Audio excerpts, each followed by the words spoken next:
പറവകൾക്കും മക്കനാട്ടിൽ ആരവം ആരവം. യാ റസൂലേ യാ ഹബീബേ യാ റസൂലല്ലാഹ്.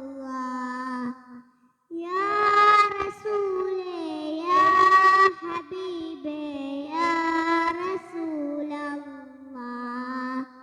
സ്വർഗഹൂറികൾ പാറി വന്ന് ശുഭജിതങ്ങൾ പാടിടുന്നു.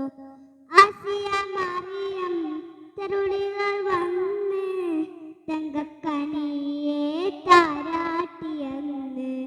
അമ്പരത്തമ്പിളി നോക്കി ചിരിച്ചു അമുദ പൈതൽ കുളിർനിറച്ചു. സ്വർഗകവാടം അകെ തുറന്നു സുരഭമാകെ പരന്നു.